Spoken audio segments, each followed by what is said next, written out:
ये जनसंख्या में 500 करोड़ से ज़्यादा रुपए जाति जनगणना में खर्चे हुए हैं सर। 38 जिलों का लोड एक पीएमसीएच ले रहा है, तो अगर ये इन पैसों से अगर वहाँ पे बेड बढ़ाई जाती, चाहे सुविधा बढ़ा दी जाती, तो वो कहीं ना कहीं ज़्यादा फायदेमंद होता, क्योंकि एक भी पदक नहीं आया। तो इसका कहीं ना कहीं मतलब साफ है कि खेल को बिहार सरकार ने कभी प्रोत्साहन नहीं दिया। तो जिन लोगों की जनसंख्या काफ़ी कम आई है जातिगत में, तो उन लोगों का कहना है कि हम लोग एक बुद्धिजीवी वर्ग हैं, हम लोग 1 या 2 बच्चे ही अच्छे समझते हैं और हम लोग 10 से 15 घंटा काम करते हैं और अपने 1-2 बच्चों को पढ़ाने के लिए जी जान लगा देते हैं। तो शायद अब हम सरकार की नज़र में हमारा कोई योगदान नहीं रह गया है, हमारी शायद उनके नज़र में हिस्सेदारी नहीं रह गई है। बहुत सारे लोगों का इस तरह से बयान आ रहा है, तो उनके लिए आपका क्या जवाब है? हमारे साथ हैं राजद प्रवक्ता एजाज अहमद जी। आपका हमारे चैनल पे बहुत बहुत स्वागत है। बहुत धन्यवाद सर। अभी राजनीति सरगर्मी बहुत चढ़ी हुई और ख़ास करके जातीय जनगणना अहम मुद्दा बन गया है, तो आपको लगता है कि ये जातीय जनगणना सही है? देखिए, जातीय गणना के बाद से जो आंकड़े आए हैं और हम जिन उद्देश्यों के लेकर के आंकड़े इकट्ठे किए हैं, उस दिशा में हम आगे बढ़ रहे हैं और स्पष्ट रूप से हमारा है लक्ष्य कि जो कमेरे वर्ग हैं, जो पिछड़े हैं, जो शोषित हैं, जो वंचित हैं, जो दलित हैं, जो अल्पसंख्यक समाज के लोग हैं, उनको विकास की धारा में कैसे शामिल किया जाए, उनके लिए नीतियां कैसी बनाई जाए और उनके साथ न्याय और न्याय के परिधि में जो हम काम करना चाहते हैं उस काम को कैसे आगे बढ़ाया जाए। आपने देखा होगा कि चीन में हुए एशियन गेम्स में भारत ने 107 पदक जीता, जिसमें स्वर्ण, रजक सारे पदक थे, लेकिन हम 13 करोड़ बिहारी हैं और हमारे पास एक भी पदक नहीं आया। तो इसका कहीं ना कहीं मतलब साफ है कि खेल को बिहार सरकार ने कभी प्रोत्साहन नहीं दिया और दुर्भाग्य ये है कि हम लोग एक पदक नहीं ले पाए। तो 13 करोड़ फिर हमारे होने का क्या मतलब है? ये तो उन लोगों से न पूछिए जो 17 वर्षों तक सत्ता के साझेदार रहे, जो आज विपक्ष में है बिहार में, और वो लोग बताने का काम करेंगे ना कि खेल और खिलाड़ियों के प्रति उनका क्या दृष्टिकोण था। हमारी सरकार ने स्पष्ट रूप से खिलाड़ियों को संदेश दिया, खेल के प्रोत्साहन के लिए संदेश दिया। और आप देख रही हैं कि जब से बिहार में महागठबंधन की सरकार बनी है, उसके बाद से हम खिलाड़ियों के प्रोत्साहन के लिए, खेल और खिलाड़ियों को बेहतर दिशा की ओर ले जाने के लिए हम प्रोत्साहन योजना शुरू किए हैं। 418 खिलाड़ियों को जो विभिन्न खेलों में पदक जीते हैं या जिनका उत्कृष्ट प्रदर्शन रहा है, उनको हम कहीं ना कहीं जो उनके लिए सरकार के स्तर से प्रोत्साहन दी जानी चाहिए, वो प्रोत्साहन का कार्य कर रहे हैं।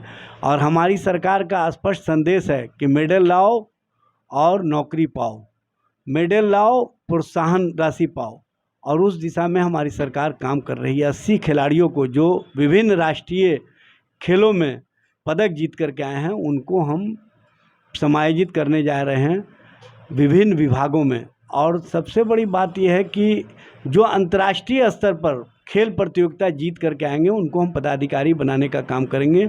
और खेल के लिए, खेल को बढ़ावा देने के लिए पंचायत स्तर तक हम खिलाड़ियों को, खिलाड़ियों की खोज के लिए एक प्रतिभा खोज अभियान चला रहे हैं और उस अभियान को सरजमीन पर उतारने का काम किया है। और स्पष्ट संदेश हमने खिलाड़ियों को दिया है कि आप बेहतर प्रदर्शन के साथ बिहार में खेल और खिलाड़ियों को प्रोत्साहित करने की योजना में सरकार का जो कार्य चल रहा है उसके साथ जुड़ने का काम करें, जिससे कि बिहार में खेल और खिलाड़ियों को प्रोत्साहित किया जा सके। तो जिन लोगों की जनसंख्या काफ़ी कम आई है जातिगत में, तो उन लोगों का कहना है कि हम लोग एक बुद्धिजीवी वर्ग हैं, हम लोग 1 या 2 बच्चे ही अच्छे समझते हैं और हम लोग 10 से 15 घंटा काम करते हैं और अपने 1-2 बच्चों को पढ़ाने के लिए जी जान लगा देते हैं। तो शायद अब हम सरकार की नज़र में हमारा कोई योगदान नहीं रह गया है, हमारी शायद उनके नज़र में हिस्सेदारी नहीं रह गई है।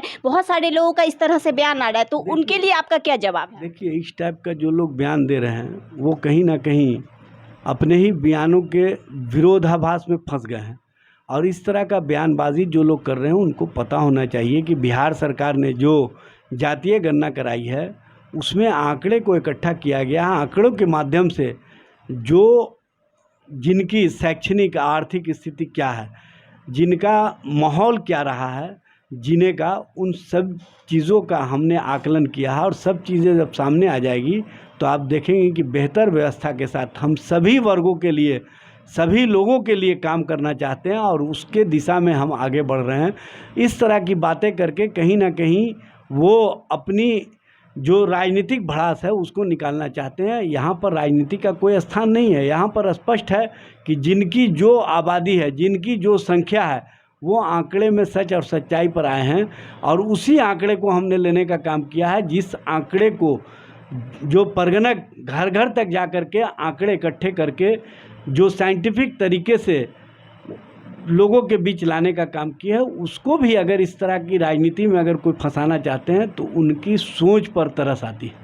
लेकिन फिर भी वो लोग कह रहे हैं कि जिनके 2 बच्चे हैं और जिनके 6-7 बच्चे हैं, तो जाहिर सी बात है कि 2 बच्चों वाले के लोगों की तो आर्थिक स्थिति हम मजबूत रहेगी कंपैरिजन देन। तो फिर ये किस तरह की वो भागीदारी दे रहे हैं? क्या जनसंख्या विस्फोट करना भागीदारी के रूप में हम देख सकते हैं? देखिए, जनसंख्या विस्फोट और जनसंख्या के मामले नहीं है, यहाँ पर संख्या के मामले हैं। और संख्या का हम इसीलिए गिनती कराए हैं कि संख्या का भी आधार आ जाए और जो शैक्षणिक स्थिति है, जो आर्थिक स्थिति है, वो भी आधार आ जाए। 2 बच्चे हों या 200 बच्चे हों, उससे कोई मतलब नहीं है। मतलब हमारा ये है कि बेहतर तरीके से बिहार में हम उनके लिए जो योजना आकार तय करना चाहते हैं, जो नीतियां बनाना चाहते हैं, उस दिशा में हम आगे बढ़ रहे हैं। और उस दिशा में हमारी सरकार का संकल्प है कि सबों को न्याय मिले और उस दिशा में हम काम कर रहे हैं। अच्छा सर, एक और मेरा लास्ट सवाल है कि ये जनसंख्या में 500 करोड़ से ज़्यादा रुपए जाति जनगणना में खर्चे हुए हैं। सर, 38 जिलों का लोड एक पीएमसीएच ले रहा है। तो अगर ये इन पैसों से अगर वहाँ पे बेड बढ़ाई जाती, चाहे सुविधा बढ़ा दी जाती, तो वो कहीं ना कहीं ज़्यादा फायदेमंद होता। क्योंकि ये सिर्फ इसको राजनीति स्टंट माना जा रहा है, क्योंकि सबको पता है 6 महीना चुनाव का जब हो जाएगा तो उसके बाद फिर सबको विकास चाहिए होगा, सबको नौकरी चाहिए होगा। तो इस पे आपका क्या कहना है? ये बात जो लोग कह रहे हैं ना, उनको शायद दिखाई नहीं दे रहा बिहार में स्वास्थ्य व्यवस्था। हम हर ज़िले में ज़िला अस्पताल बनाए हुए हैं, हर प्रखंड में हम अस्पताल बनाए हुए हैं, प्रखंड स्तर पर हर पंचायत में हमारा अस्पताल चल रहा है। इसलिए इस तरह की बात करने वाले जो राजनीति का आधार बनाना चाहते हैं, उनको सबसे पहले तो ये जवाब देना चाहिए कि अडानी के यहाँ जो 20,000 करोड़ रुपये बेनामी संपत्ति हैं, उस पर उनकी क्या राय है। अगर वो 20,000 करोड़ आ जाते और जो इन्होंने वादा किया था कि हम स्विस बैंक से सारे पैसे ले आएंगे, अगर वो आ जाते तो आज देश की स्थिति क्या होती, ये बताने की आवश्यकता है। और इस बातों पर सरकार अगर काम करे, केंद्र सरकार अगर काम करे, हमारे दो की नीतियों को अगर त्याग करके सबों की नीतियाँ बनाए, तो हम समझते हैं कि बेहतर ढंग से देश और देश के लोग अपना जीवन यापन कर सकते हैं।